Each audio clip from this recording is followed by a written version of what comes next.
little sister Willa always played the noble princess even during the freaking apocalypse. She was pregnant and still trying to look like some graceful queen. I told her to end it safer that way. She slapped me, "Shut up, how can you be so heartless?" Meanwhile, I skipped meals so she and her rescue pet gang could eat. When I collapsed from hunger, she snorted, "Drama queen, think of it as a free weight loss plan." I dragged her to the base, the safe zone, and nearly died doing it. She snatched the last of my rations. "The baby and I are good, give the rest away." I died from my injuries, frozen, starving, forgotten. Willa, she got crowned a saint.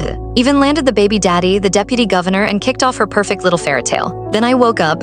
Back to the moment she asked me to swear I'd protect her and the baby. This time I laughed in her face, die for all I care. Chapter 1. Selene, if you don't save him, I'm not going back with you. Willa knelt in the shade, all soft sighs and glassy eyes, dripping water into some pretty boy's mouth like she was Mother Teresa. I was roasting in the sun, shirt soaked, lip splitting, skull pounding. With my gear strapped on and bat in hand, I kept one ear on the zombie moans creeping closer. I braced myself, I'd take them down one by one. "Selene, did you hear me?" Her voice sliced through the heat, her soft face suddenly all drama and steel. I crouched low, keeping out of a zombie's sightline. If I took out the one nearby, I'd get a breather. "Selene," Willa stood up, yelling, "if you don't save him, the baby and I would rather die out here." The guy on the ground blinked, eyes going all soft when they landed on her. I froze.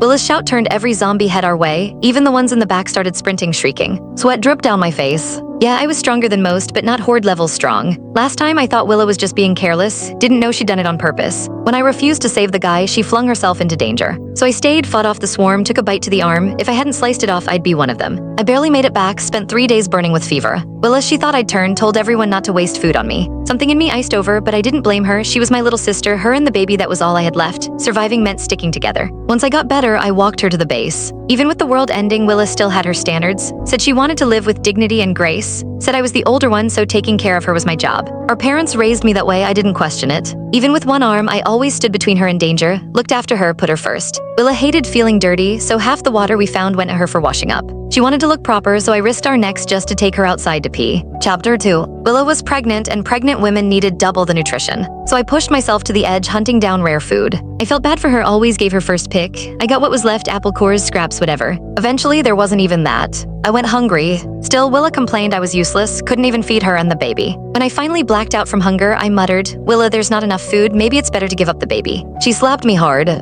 "Shut up, how can you be so cruel?" Then came the apology, but I was already done. I knew I couldn't keep this up. I told myself I'd protect her till we reached the base, then we were done. We made it, I finally got my share of relief rations. But Willa said the way I ate cautious, starving was embarrassing. She yanked the food from my hands and handed it out all noble-like. "The baby and I have enough, give the rest to others." I wasn't dressed warm enough, no food, just shivering in the cold. I starved to death right outside the base gates. Only after I died did I find out Willa had been stashing everything I brought into her pocket space, even scored big on a supply run. Her secret hoard could have— Click the link on the homepage to watch the full follow-up for free.